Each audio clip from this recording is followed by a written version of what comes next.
యేసుక్రీస్తు నామములో హృదయపూర్వక వందనాలండి. ముందుగా ఇంత మంచి సమయాన్ని ఇచ్చిన తండ్రి అయిన దేవునికి ప్రభువైన క్రీస్తు ద్వారా కృతజ్ఞతాస్తుతులు చెల్లిస్తున్నానండి. అందరూ బాగున్నారండి. వాక్యం చదువుకొని ప్రార్థన చేసుకున్న తర్వాత పాఠంలోకి పెడదామండి. లూకా గారు రాసిన సువార్త 2వ అధ్యాయం. లూకా గారు రాసిన సువార్త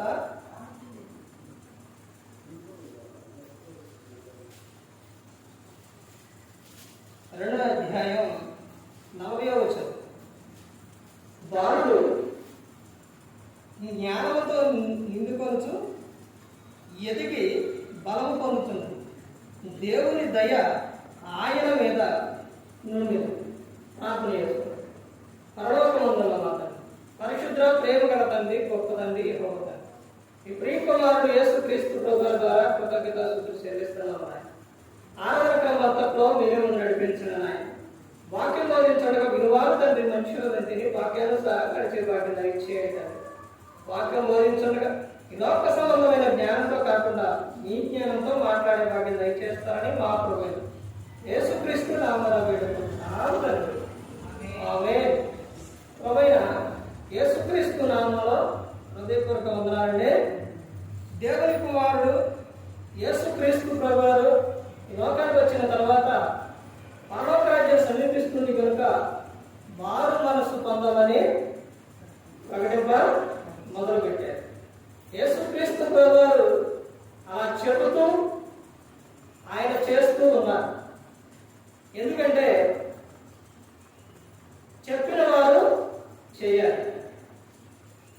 యేసుక్రీస్తు ప్రభువారు చెప్పారు, చేశారు. నేనే మార్గం, నేనే సత్యం, నేనే జీవం, ఇదిగో ఈ మార్గంలో మీరు నడవాలి అని చూపించారు. యేసుక్రీస్తు ప్రభువారు చిన్న వయసులో నుంచి ఇప్పుడు చదవబడిన లూకా గారు రాసిన సువార్త 2వ అధ్యాయం 40వ వచనంలో అక్కడ ఎవరి గురించి చెప్పబడుతుంది? ఎవరి గురించి అని అంటే యేసుక్రీస్తు ప్రభువారి గురించి. యేసుక్రీస్తు ప్రభువారు ఆయన చిన్న వయసులోనే ఉన్న విధానం, ఏ విధంగా ఉన్నారు, తల్లిదండ్రుల పట్ల ఎలా ఉన్నారు. ఆ తర్వాత యేసుక్రీస్తు ప్రభువారు ఆయన 30 సంవత్సరాలు వచ్చిన తర్వాత బాప్తిసం తీసుకున్నారు. తీసుకున్న తర్వాత ఆయన ఏ ఒక్క విషయంలో కూడా ఆయన సవాల్ చేశారు. ఏమని? నాలో పాపం ఉన్నదని మీలో ఎవరైనా నిరూపించగలరా? అనుకోగలరా? అనుకోలేరు. ఎందుకంటే ఆయన పరిశుద్ధంగా జీవించారు. పరిశుద్ధుడుగా యేసుక్రీస్తు ప్రభువారు ఉన్నారు. అందుకని ఆయనకు ఎక్కడైనా అక్కడైనా ఎక్కడండి? ఇంకెక్కడ? భూమి మీదైనా ఇక్కడ భూమి మీద, తర్వాత పరలోకంలో ఎక్కడైనా కానీ ఆయన పరిశుద్ధుడు. ప్రతి ఒక్కరు కూడా ఈ భూమి మీద పుట్టిన వారైనా, దేవదూతలైనా, ఎవరైనా యేసుక్రీస్తు ప్రభువారిని పొగడాల్సిందే. ఆయన పూజకు అర్హుడు యేసుక్రీస్తు ప్రభువారు. మీకు పాఠం పేరు చెప్పే ముందు ఒక విషయం చెప్పి పాఠం పేరు చెప్తాను. విషయం ఏంటంటే యేసుక్రీస్తు ప్రభువారు పుట్టిన తర్వాత మత్తయి గారు రాసిన సువార్త 2వ అధ్యాయం ఉంటుంది. అక్కడకు ఆయన పుట్టిన తర్వాత ఆయనను చూడడానికి తూర్పు దేశపు జ్ఞానులు వచ్చారు. వచ్చిన తర్వాత వాళ్ళు కొన్ని కానుకలు తీసుకొచ్చారు.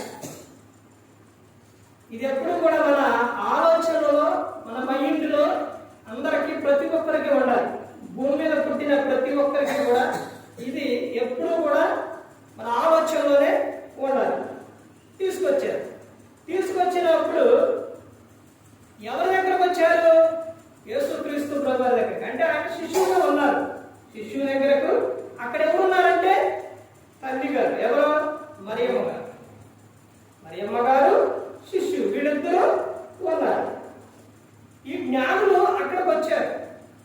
వచ్చిన తర్వాత వారు ఏం చేశారు? అవి తీసుకొచ్చిన ఏవైతే ఉన్నాయో వాటిని విప్పారు కానుక. తర్వాత ఇద్దరు వ్యక్తులు ఉన్నారు. ఆ ఇద్దరు వ్యక్తులలో వాళ్ళు ఎవరి ఎదుట సాగిలపడ్డారు? ఎవరి ఎదుట సాగిలపడ్డారు? యేసుక్రీస్తు ప్రభువారి ఎదుట సాగిలపడ్డారు. ఆ తీసుకొచ్చి ఎవరికి సమర్పించారు? ఎవరికి పూజారంటే ఎవరికి సమర్పించారు? యేసుక్రీస్తు ప్రభువారికి. అంటే మనం ఎవరి ఎదుట సాగిలపడాలి?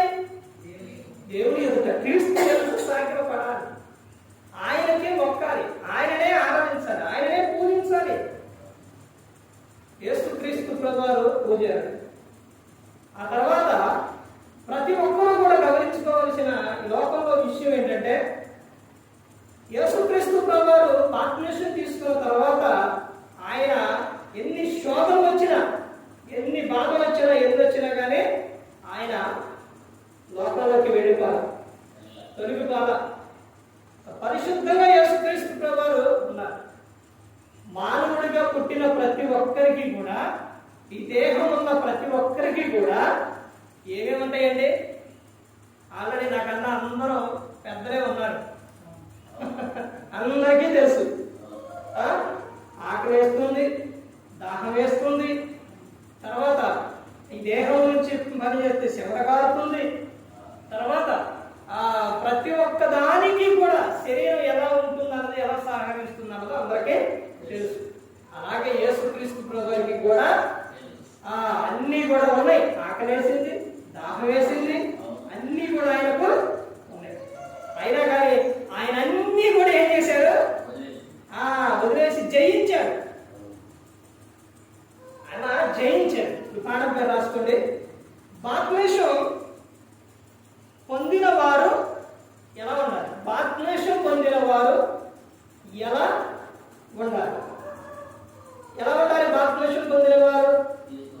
అంటే బాప్తిస్మం పొంది చాలా సంవత్సరాలు అయిపోయాయి. చాలా మంది ఇప్పుడే పొందిన వారు ఉంటారు, ఇదివరకు పొందిన వారు ఉంటారు. అయితే బాప్తిస్మం పొందిన తర్వాత ఎలా ఉండాలి? ఎలా ఉండాలి అంటే, ఆ రోజు బాప్తిస్మం ఇచ్చేటప్పుడు చెప్తారు. బాప్తిస్మం ఇచ్చేటప్పుడు ఇదిగమ్మా నువ్వు వెండి తీసుకున్నావు అని ఒక్కరు తీసుకుంటారు. తీసుకున్న ఆ తర్వాత నువ్వు ఎలా ఉండాలో కూడా చెప్తారు. అంటే ముందు వాక్యం చెప్పిన తర్వాత నీ ఇష్టపూర్వకంగా బాప్తిస్మం ఇస్తారు. బలవంతంగా ఎవరో పేతురు గారు చెప్తారు, మీరు మారు మనసు పొంది ప్రతివాడు పాప క్షమాపణ నిమిత్తం యేసుక్రీస్తును బాప్తిస్మం పొంది, అప్పుడు వీళ్ళు పరిశుద్ధాత్మను వారు పొందుతారు. ప్రతి ఒక్కరు కూడా గమనించుకోవాల్సిన విషయం ఏంటంటే, నువ్వు ఈ భూమి మీద, అంటే ఇక్కడ బాప్తిస్మం తీసుకున్న తర్వాత ఒక జన్మ తీసుకున్న తర్వాత ప్రతి ఒక్కరిని కూడా అక్కడ లెక్కించగలరు. కృపారావు గారు నాన్నగారు ఆనందరావు గారు నాకు అదే చెప్పారు. నేను చిన్న వయసులో నుంచే, బాల్యం నుంచి చిన్న వయసులో నుంచే దేవుని పని చేసేవాడు. బావగారు అక్క అంటే అక్క నాకు ఆ చర్చి ఎదురుగే అన్నీ చూస్తూ ఉండేవారు చిన్న వయసులో నుంచి. నేను అన్ని దేవుని పని చిన్న వయసులో నుంచి చేస్తుంటే ఆంధ్ర గారు చెప్పిన విషయం ఏంటంటే, నువ్వు ఇంత చేస్తున్నావు కదా, నువ్వు దేవుని పని ఇంత చేస్తున్నావు కదా, ఇవన్నీ లెక్కలోకి రావాలంటే ఇప్పుడు రావు. ఇవన్నీ లెక్కలోకి రావాలి అంటే బాప్తిస్మం తీసుకోవాలి. అదే విషయం. ఆ తర్వాత ఎలా తీసుకోవాలి అన్నది తర్వాత తెలుస్తుంది. ఇక్కడ యేసుక్రీస్తు ప్రభువు కూడా చిన్న వయసులో నుంచి ఆయన లోకాగా రాసిన సువార్త 2:40 నుంచి అక్కడ కొన్ని విషయాలు ఉంటాయి అన్నమాట.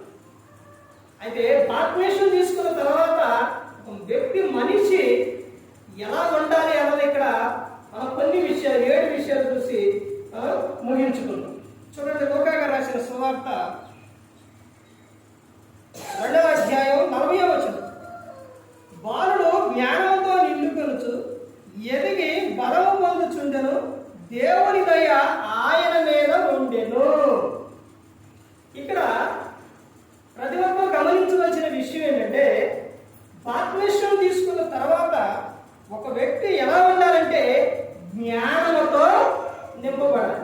దేనిపై నింపబడాలంటే జ్ఞానం కలిగి ఉండాలి. జ్ఞానంతో నువ్వు మాట్లాడాలి, జ్ఞానం కలిగి నువ్వు నడుచుకోవాలి. ఎందుకనంటే జ్ఞానంతో నువ్వు మాట్లాడకపోతే యేసుక్రీస్తు ప్రభువు చెప్పిన విషయం మత్తయి గారు రాసిన సువార్త 12వ అధ్యాయంలో అక్కడ ఏమో చెప్తారనంటే మనుషుల పలుకు వ్యర్థమైన ప్రతి మాటను గూర్చి విమర్శ దినమున లెక్క చెప్పవలసి ఉండును. నీ మాటలను బట్టే నీతిమంతులు అని, నీ మాటలను బట్టి అపరాధి అని తీర్పు నందుదువు అని చెప్తారు. అంటే మన బాప్తిస్మం తీసుకున్న తర్వాత ప్రతి ఒక్కటి అక్కడ ఏమవుతుంది? లెక్కించబడుతుంది. ఒక గ్రంథం అనేది ఉంటుంది, ఆ గ్రంథంలో అన్ని కూడా రాస్తూ ఉంటారు. బాప్తిస్మం తీసుకున్న తర్వాత ఒక వ్యక్తి ఎలా ఉండాలి అని అంటే జ్ఞానంతో నింపుతారు. ఇది మొట్టమొదటి. తర్వాత రెండో విషయం చూస్తే అక్కడే చెబుతున్నారు, ఏమని చెప్తున్నారంటే బాలుడు జ్ఞానంతో నిండుకొనుచు ఎదిగి బలము పొందుచుండెను. బలం పొందాలు. ఏ బలం? వాక్య బలం, ఆత్మ బలం పొందుకోవాలండి. శరీరానికి కావాల్సిన బలం కావాలంటే ఆహారం తింటే వస్తుంది, కానీ ఆత్మకు ఆహారం కావాలి. ఆత్మ బలముతో ఉండాలి. అంటే నువ్వు ఏం చేయాలి అంటే నిత్యము నువ్వు ఏం చేయాలంటే ప్రార్థన చేయాలి. దానితో పాటు నువ్వు వాక్యాన్ని చదివి ప్రార్థన చేయాలి. ప్రార్థన, వాక్యము, మూడోది ఏమిటంటే ప్రవర్తన. ఈ మూడు కలిపి ఉండాలి ప్రతి ఒక్క వ్యక్తికి కూడా. అంటే నీ ఆత్మకు ఆహారం కావాలి. నువ్వు వాక్యాన్ని ఏం చేయాలి అంటే ఒకటి చదవాలి, రెండు ధ్యానించాలి, మూడు పరిశోధించాలి. వాక్యం మనలో లేకపోతే బలం అనేది మనకు, ఆత్మకు బలం అనేది ఉండదు. ప్రతి ఒక్క శోధనకు, ప్రతి ఒక్క దానికి పడిపోతారు వాక్యము, ప్రార్థన లేకపోతే. బలం కలిగి ఉండాలి. శరీరానికి, ఆత్మకు రెండింటికి ఎలా జరుగుతుంది, ఎలా ఉంటుందో తెలుసండి? ప్రతి దినం ఎలా ఉంటుందో తెలుసండి? పోరాటం, యుద్ధం జరిగిద్దండి. శరీరానికి, ఆత్మకు యుద్ధం, ఎప్పుడు యుద్ధమే. ఆ శరీరాన్ని జయించాలని అంటే ఆత్మకు ఏం కావాలంటే బలం కావాలి. ఆదివారం వచ్చిందంటే ఇంకా పోరాటం, శరీరం ఇంకా బలంగా ఉంటుంది. దేని విషయాల్లో ఉంటుందండి శరీరం? లోక సంబంధమైన విషయాల్లో. ఏ విషయాలంటే ప్రార్థనకి వెళ్ళాలి అని ఆత్మ నిన్ను, ఇక ఆ సమయం వచ్చిందంటే ఆత్మ నిన్ను ఏం చేస్తుంది? లే లే లే ప్రార్థన వెళ్ళు, సేవకుడు వచ్చిండు, లే ప్రార్థన స్టార్ట్ చేశాడు, లే వెళ్ళు వెళ్ళు అయిపోతుంది, వెళ్ళు వెళ్ళు అని ఆత్మ అంటే ఎవరిగా నేను అంతా పని చేసావు, రాత్రి అలసిపోయావు, చాలా టైం అయింది, రెస్ట్ తీసుకో, ఎక్కడో పోతావు. ఎందుకంటే పాటలేగా, ఎందుకంటే పాటలు అయిపోయినాక వాక్యం ఆయన చెబుతున్న తర్వాత ఇంకా ఉండేగా కార్యక్రమాలు, ఎందుకంటే అని శరీరం ఏం చేస్తుంది? లాగుతుంది. ఆత్మ ఏం చేస్తుందంటే ముందుకు నెడుతుంది. తర్వాత శరీరం మాట వింటే, ఆత్మ మాట వినకపోతే, ఆత్మ బలం పొందుకోకపోతే శరీరాన్ని, ఆత్మను రెండింటిని కలిపి అగ్నిలో పడేస్తారు. దశలోనికలో రాసిన పత్రికలోని అపోస్తలుడైన పౌలు గారు ఆయన చెప్తున్న విషయం ఏంటంటే అక్కడ, ఇదిగో క్రీస్తు రాకడ ఆయన వచ్చే వరకు కూడా, ఆయన వచ్చిన తర్వాత, ఆయన వచ్చేటప్పుడు ఆయన ఎదుట మీరు నిలబడాలంటే మీ శరీరము, ఆత్మ రెండు కూడా నిందారహితముగాను ఉండాలి అని చెప్తున్నారు. ఆత్మ మాట వినేవారిగా ఉండాలి, కానీ శరీర మాట వినేవారిగా ఉండాలి. శరీరం ఎప్పుడు సంతోషాన్ని కోరుకునేది. శరీరం సంతోషాన్ని కోరుకునేది. నీ కళ్ళతోని, శరీరంతో, నీ మాటలతోని, దాన్ని నేత్రాశ, శరీరాశ, జీవపు నమ్మం. తర్వాత నీ ఏమైపోతుందంటే శరీరంలో నిన్ను అలా సంతోషానికి ఎప్పుడైతే తీసుకెళ్ళి తప్పులన్నీ చేపిస్తుందో తర్వాత నీ శరీరం పడిపోతుంది. ఇక ఆ తర్వాత నువ్వు ప్రార్థనకు వెళ్ళాలన్నా దేవుని పని చేయాలన్నా ఆత్మ ఎంత పోరాడినా నీకు నెగలేదు. ఎందుకని? శరీరం ఇదైపోయింది. అందుకని శరీరాన్ని కాపాడుకొని ఆత్మకు ఆత్మ బలం పొందుకునే వారిగా ఉండాలి. తర్వాత విషయం చూడండి, అక్కడే బాలుడు జ్ఞానంతో నిండుకొనుచు ఎదిగి బలము పొందుచుండును, దేవుని దయ ఆయన మీద ఉండెను. దయ, ఏ దయ ఉండాలండి? దేవుని దయ. దేవుని దయ. అక్కడ 52లో చూడండి ఏం చెబుతున్నారు? 52 యేసు జ్ఞానవంతును వయసునందును దేవుని దయందును మనుషుల దయందును వర్ధిల్లుచుండెను. దేవుని దయ పొందుకోవాలి. దేవుని దయ మన మీద ఉండాలి. అంటే దేవుని మాట వినేవారిగా ఉండాలి. దేవుని ప్రేమించే వారు ఏం చేస్తారంటే ఆయన ఆజ్ఞలు ఏం చేస్తారండి? కైకొంటారు.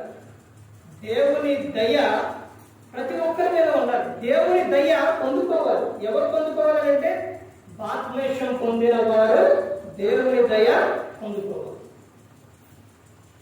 దేవునికి దూరంగా ఉండి ఎవరు కూడా ఏమీ చేయలేరు.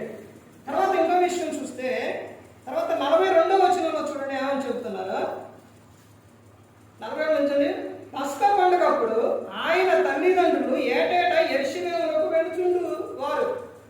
ఆయన 12 ఏళ్ల వాడై ఉన్నప్పుడు ఆ పండుగ ఆచరించుటకై వాడుకు చొప్పున వారు యెరూషలేమునకు వెళ్ళిరి. ఆ రోజున దేవుని ఆరాధించాలన్నా అంతా కలిపి ఎక్కడ వెళ్ళారంటే యెరూషలేమునకు వెళ్ళేవారు. ఆ తర్వాత దావీదు గారు, సొలొమోను గారు వీళ్ళు వచ్చిన తర్వాత మరలా మందిరం అనేది అంటే ఆ రోజునే ముందే ఎప్పుడు కట్టారు? యేసుక్రీస్తు ప్రభువారు రాక ముందే ఇవన్నీ కూడా జరిగింది. తర్వాత ఆయన వచ్చిన తర్వాత యెరూషలేమునకు వెళ్ళారు. అంటే ఈ రోజున క్రైస్తవులు బాప్తిస్మం తీసుకున్న వారు ఎక్కడికి రావాలి అంటే ఎక్కడ రావాలంటే మందిరానికి రావాలి. బాప్తిస్మం తీసుకున్న వారు మందిరానికి రావాలండి. తీసుకున్న తర్వాత ఇక అవసరం లేదు, నేను బయటే ఉంటాను నా ఇష్టానుసారంగా అంటే వెళ్ళకపోతే ఏమైంది అనుకుంటే అపవాది నిన్ను ఏం చేస్తారో లోకంలోనికి తీసుకెళ్తావు.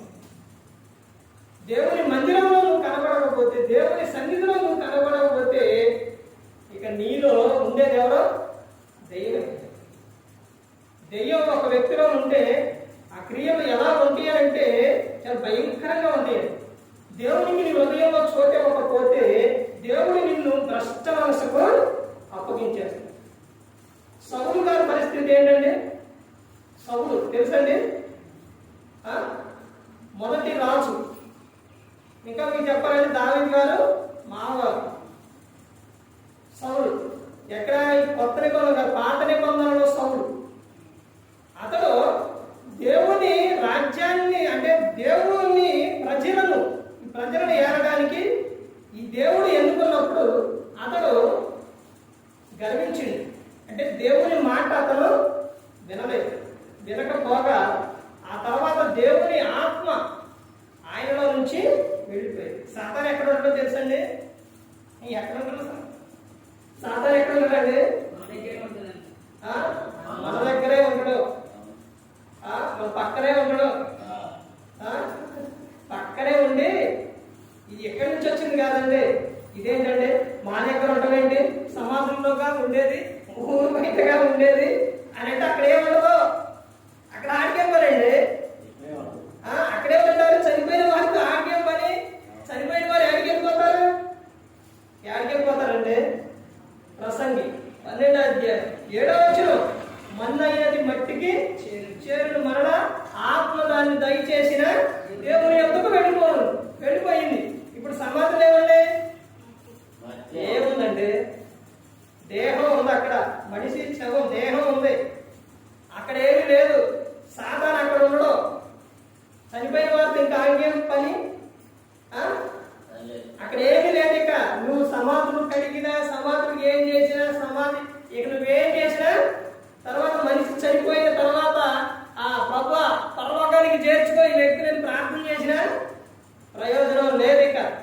బతికున్నప్పుడే చేయాలి, బ్రతికున్నప్పుడే. అక్కడ ఏమీ లేదండి. దెయ్యం ఏముంటుంది అని అంటే అక్కడ సాధారణ మనుషుల మధ్య ఊరిలోని మనుషులు పక్కనే ఉండడు, పరలోకంలో ఎక్కడ ఉండడో తెలుసండి. యోగ గ్రంథం 1వ అధ్యాయం చదివితే అర్థమైపోతుంది. యోగ గ్రంథం 1వ అధ్యాయంలో అక్కడ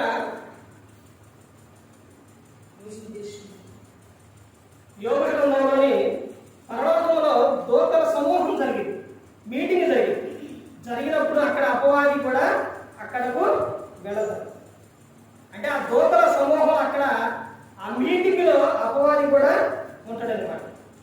అంటే ఇక్కడ కూడా మనుషులు పక్కనే ఉండి ఆ ప్రార్థన స్టార్ట్ చేయగానే మీరు ఎప్పుడన్నా సంఘానికి వచ్చిన తర్వాత గమనించండి. సంఘమైనా కూడికైనా మీ గృహ కూడికైనా ఎక్కడైనా కానీ గమనించండి. ఆరాధన స్టార్ట్ చేసిన తర్వాత సంఘంలోని సరైన రీతిలో ఉండకుండా చేస్తాం. తర్వాత నిద్ర, తర్వాత మీటింగ్స్ లోని అల్లరి, తర్వాత మీరు కుటుంబ ప్రార్థన అంటే సేవకుడు కాకుండా మీ వరకే మీరు రౌండ్ కూర్చొని ప్రార్థన చేసుకునేటప్పుడు ఎప్పుడైనా గమనించారా?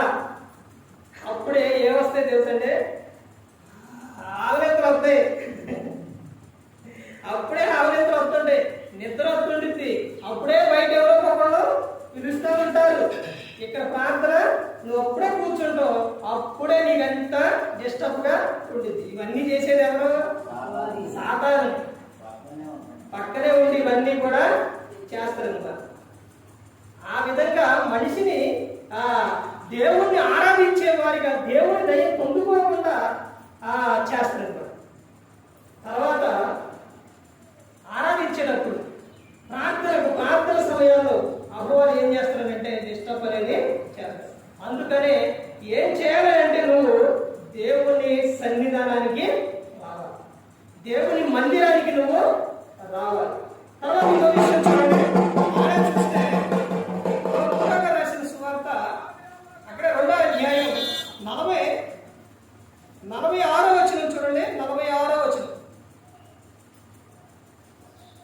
3 దినములైన తర్వాత ఆయన దేవాలయంలో బోధకుల మధ్య కూర్చుండి వారి మాటలను ఆలకించుచు వారిని ప్రశ్నలడుగుచు ఉండగా చూచిరి.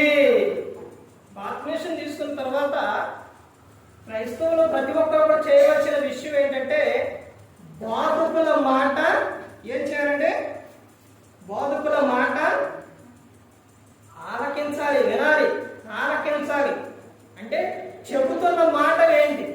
నేను ఇక్కడికి వచ్చిన తర్వాత రాజుగూడెం ఇక్కడికి వచ్చిన తర్వాత సంఘానికి ప్రతి ఆదివారం ఒక అంశం చెబుతున్నాను, ఒక పాఠం మీద చెబుతున్నాను.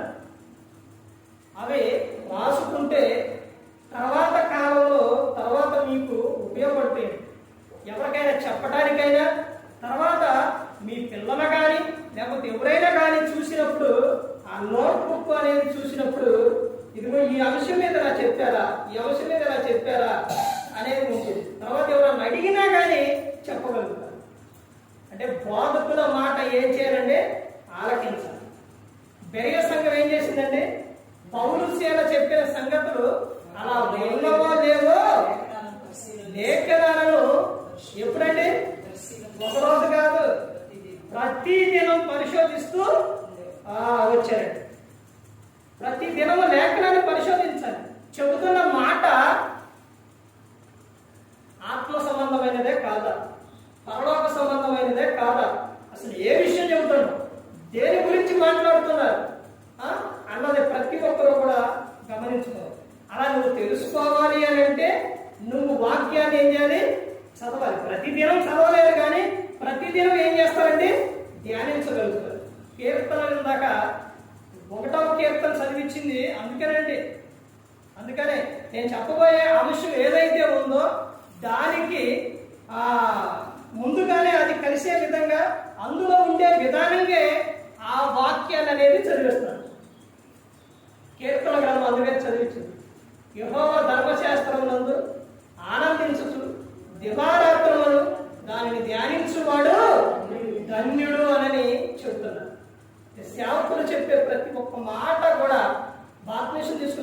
ఒక్కరు కూడా ఏం చేయాలంటే ఆలకించాలి.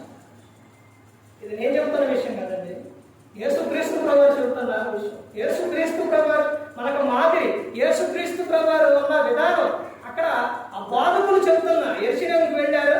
అక్కడ వాళ్ళు చెబుతున్నప్పుడు యేసుక్రీస్తు ప్రభువారు ఏం చేశారంటే ఆలకించారు, విన్నారు. వాళ్ళకి సందేహం ఏదైతే డౌట్ వచ్చిందో దాని గురించి యేసుక్రీస్తు ప్రభువారు మరలా వాళ్ళని తిరిగి వాళ్ళే అడిగారు. యేసుక్రీస్తు ప్రభువారు బాధకుల మాట వినేవారిగా ఉండాలి. తర్వాత 49వ వచనం చూడండి, అక్కడే ఆయన మీరేళ నన్ను వెతుకుచుంటిరి, నేను నా తండ్రి పనుల మీద ఉండవలనని మీరు ఎరుగరా అని వారితో చెప్పాను. ఏ పనుల మీద ఉండాలండి? దేవుని పనుల మీద ఉండాలి. ఎప్పుడు కూడా మన సొంత పనులే కాకుండా దేవుని పనులు కూడా చూసుకునే వారిగా ఉండాలండి. దేవుని పని విషయంలో ఏదైతే లోటుగా ఉందో మందిరం విషయంలో కానీ ఏ విషయంలో కానీ దేవుని పని చేసేవారిగా ఉండాలి. దేవుని పనుల మీద ఉండాలి. యేసుక్రీస్తు ప్రభువు అదే చెబుతున్నారు, నా తండ్రి పనుల మీద ఉంటానని మీరు ఎరగరా అని చెప్పారు. సోమవారం నుంచి శనివారం పనులు చేసుకున్నారు కండి. ఈ మధ్యలోని నీకు ఏదైనా దేవుని పని ఆలోచన ఏదైనా వచ్చినప్పుడు దేవుని మందిరం విషయంలో కానీ దేవుని పనుల మీద కానీ కొంత సమయం అనేది ఆయనకు ఇవ్వాలి. ఆయన గురించి అంటే నువ్వు కుటుంబ ప్రార్థన పెట్టుకున్నప్పుడు లేకపోతే వాక్యం వెళ్ళినప్పుడు ఎక్కడికైనా వెళ్ళినప్పుడు దేవుని వాక్యాన్ని ఎవరికైనా చెప్పేవారిగా ఉండాలి. ఈ రోజున ఫోన్లు అందరికీ వచ్చినాయి, టచ్ ఫోన్లు అందరికీ వచ్చినాయి. ఈ ఫోన్ల ద్వారా ఎవరైనా ఒక వాక్యాన్ని స్టేటస్లు కానీ యూట్యూబ్ కానీ ఫేస్బుక్ కానీ ఎందులోనైనా నువ్వు వాక్యాన్ని పెట్టినప్పుడు ఏం చేస్తారండి? ఎవరో ఒకరు చూస్తారు. ఎవరో ఒకరు ఎన్నెన్నో పనికి మాలినవి అన్ని వ్యర్థమైనవి అన్ని ఫోన్లో పెడుతున్నారు, స్టేటస్లో పెడుతున్నారు, ఫేస్బుక్లో పెడుతున్నారు, యూట్యూబ్లో పెడుతున్నారు. ఇన్ని పెడుతున్నప్పుడు జీవము గల దేవుని మాట, దేవుని వాక్యము మన బ్రతికించే ఆ మాట మనం ఎందుకు పెట్టకూడదండి? ఎందుకు చెప్పకూడదు? అదే ఆలోచనతో నేను వచ్చానండి. అదే ఆలోచన. యూట్యూబ్ ఛానల్ ఉంది, ఆ పేరు ఏంటంటే God ministries Ashok YouTube channel. ఎన్ని వేలు మెసేజ్లు అంటే ఇప్పటికి 3000 దాటిపోయాయి. 3000 మెసేజ్లు దాటిపోయాయి. ఎందుకనంటే ఆ వాక్యం విని పెట్టేది. ఎందుకనంటే ఆ వాక్యం ఎంతో ప్రయాసతోనే ఆ వాక్యాలు యూట్యూబ్ స్టేటస్ ఫేస్బుక్ ఇవన్నీ పెట్టేది. ఎందుకనంటే ఎవరైనా ఒక్కరైనా విని మారతారు, ఒక్కరైనా తెలుసుకుంటారు, ఒక్కరైనా వింటారు అని పెట్టేది. ఓన్ అలా చూసేటప్పుడు అన్ని వాక్యాలు వాటికి తమ్మలేదని ఇంకా చాలా ఉంటాయండి. అవన్నీ ఉంటాయి. అవన్నీ చూసేటప్పుడు చాలా మందికి చెప్పారు, ఈ కళ్ళు దెబ్బ అయితే, కళ్ళు ప్రాబ్లం అయితే ఎంతసేపు చూస్తున్నారు. దేవుని పని చేయాలి. అవి చూసే వారికి గొప్ప కోసం చెప్పుకోవట్లేదండి. ఎందుకు చెబుతున్నానంటే ఎవరైనా మనం ఒక వాక్యం పెట్టినప్పుడు దాన్ని చూస్తారు. అది దేవుని పనేనండి. తండ్రి పనుల మీద ఉండాలి. తర్వాత చివరికి ఇంకో విషయం చూడండి. తర్వాత లోకాగా రాసిన సువార్త 51వ వచనం అక్కడే చూడండి. 51 ఏమని చెబుతున్నారు? 51 అంతటా ఆయన వారితో కూడా బయలుదేరి నజరేతునకు వచ్చి వారికి లోబడి ఉండెను. ఆయన తండ్రి ఈ సంగతులన్నిటినీ తన హృదయంలో భద్రము చేసుకునెను. ఇక చివరిగా విషయం ఏంటంటే తల్లిదండ్రులకు లోబడి ఉండాలి. యేసుక్రీస్తు ప్రభువు ఎలా ఉన్నారంటే ఎలా ఉన్నారు? అక్కడ లోబడి ఉన్నారు. అలాగే పిల్లలు ప్రతి ఒక్కరూ కూడా తల్లిదండ్రులకు లోబడి ఉండేవారిగా ఉండాలి. ఎందుకని అంటే నువ్వు భూమి మీద దీర్ఘాయుష్మంతుడు అవ్వాలంటే ఏం చేయాలి? ఈ తండ్రిని తల్లిని సన్మానించేవా ఉండాలి. యేసుక్రీస్తు ప్రభువు చేసింది అదేనండి. యేసుక్రీస్తు ప్రభువు శిలువలో ఉన్నప్పుడు ఆయన తల్లి అక్కడికి వచ్చినప్పుడు, శిష్యుడని తల్లి ఉన్నప్పుడు తల్లిని ఒంటరిగా వదిలిపెట్టి వెళ్ళారంటే యేసుక్రీస్తు ప్రభువు వెళ్ళలేదు. శిష్యునికి ఒప్పచెప్పి అమ్మా ఇదిగో నీ కుమారుడు, తర్వాత శిష్యుడితో ఏమని చెప్పారు, ఇదిగో నీ తల్లి అని చెప్పి అప్పగించి యేసుక్రీస్తు ప్రభువారు వెళ్ళారు. అలాగే తల్లిదండ్రులకు లోబడి ఉండాలండి, వారు చెప్పిన మాట వినేవారిగా ఉండాలి. ఇప్పుడు బాప్టిజం తీసుకున్న తర్వాత ఉండవలసిన విధానం ఏంటంటే ఏ విధంగా ఉండాలని ఇక్కడ చెబుతున్నారనంటే, ఒకటి జ్ఞానంతో నిండాలి, జ్ఞానముతో నింపబడాలి. యేసుక్రీస్తు ప్రభువారు ఎలా అయితే ఉన్నారో ఆ విధంగా ఉండాలి. అంటే జ్ఞానము అనగా వాక్యము చదువుట. జ్ఞానం ఎలా వస్తుంది అంటే వాక్యాన్ని చదువుట ద్వారా వస్తుంది. బలముతో నింపబడాలి. ఆ బలం ఎలా వస్తుంది అంటే ఎలా వస్తుందంటే ప్రార్థన ద్వారా వస్తుంది. తర్వాత యెరూషలేములో నిలువుము. యెరూషలేములో నిలువనగా సంఘమునందు ఏం చేయాలి, స్థిరపడాలి. అంటే సంఘానికి రావాలి, సంఘములో ఉండాలి. తర్వాత దేవుని దయతో నింపబడము అనగా ఇక్కడ ఏం చూపిస్తుందంటే ఉపవాసం చూపిస్తుంది. అంటే ఉపవాసం అనగా దేవునితో ఏంటంటే సహవాసం, దేవునితో సహవాసం. దేవుని దయ అంటే నువ్వు ఉపవాసం ఉన్నప్పుడు దేవునితో ఏం చేస్తావు అంటే సహవాసం కలిగి ఉంటావని చెబుతున్నారు. తర్వాత బాధకుల మాట ఆలకించాలి. అంటే ఆలకించడం అంటే నువ్వు గౌరవించుట. బాధకుని మాట వింటున్నావు అంటే నువ్వేం చేస్తున్నావు, బాధకులు ఏం చేస్తున్నావు, గౌరవిస్తున్నావు అన్నమాట. తర్వాత చెప్తున్న విషయం ఏంటంటే తండ్రి పనుల మీద ఉండుము అని చెప్పారు కదండి. ఆ మాటకు అర్థం ఏంటంటే అశ్రద్ధ చేయకుండుట, అశ్రద్ధ చేయకుండు. అంటే దేవుని పని ఎప్పుడు కూడా అశ్రద్ధ చేస్తే చాలా ప్రమాదం అండి. ఆశీర్వాదం రాదు, శాపాలే వస్తాయి. ఎక్కువగా సేవకుడు కృతజ్ఞత వచనం అంటే సేవకుడు ఆశీర్వాదమే పలకాలి, శాప వచనం పలకూడదు. అందుకని వీలైనంత వరకు నేను ఆశీర్వాదమే ఆ మాటలే పలుకుతుంటాను. అంటే మనకి ఇక్కడ కావలసినది ఏమిటంటే దేవుని పనుల మీద అశ్రద్ధ అనేది ఉండకూడదు. శ్రద్ధ కలిగి ఉన్నప్పుడు మనం దీవించబడతాం, ఆశీర్వదింపబడతాం. పిల్ల తరానికి కూడా అది ఆశీర్వాదంగా ఉంటుంది. ఆ తర్వాత చివరిగా తల్లిదండ్రులకు లోబడి ఉండవలను, లోబడి ఉండవలను. ఇదేంటో తెలుసండి, లోబడి ఉండడం అంటే ఇది ధర్మం, అది ధర్మం అండి. యేసుక్రీస్తు ప్రభువారు అదే విధంగా లోబడి ఉన్నారు. బాప్టిజం తీసుకున్న వారు ఎలా ఉండాలి అంటే యేసు వలె ఉండాలి. ఈ లోకంలో అలా ఉండాలని యేసుక్రీస్తు ప్రభువారు ఈ లోకానికి వచ్చి మనందరి కోసం సిలువలో ఆయన తన ప్రాణాన్ని పెట్టారు. ప్రతి ఒక్కరు కూడా దేవుని యందు భయభక్తులు కలిగి పరిశుద్ధాత్మను మాట ఇంటూ హృదయశుద్ధిని కాపాడుకుంటూ క్రీస్తుని పోలి నడుచుకున్నప్పుడు ఈ లోకం విడిచినప్పుడు పరలోకానికి చేరుకుంటారు. మరి ఈ విధంగా నిలబెట్టి మాట్లాడించిన తండ్రి దేవునికి కృతజ్ఞతాస్తుతులు చెల్లిస్తూ ఇంతవరకు శ్రద్ధగా ఉన్న మీకు ప్రభు పెట్టిన హృదయపూర్వకంగా చెల్లిస్తూ మాట్లాడుతున్న అందరికీ వందనాలు.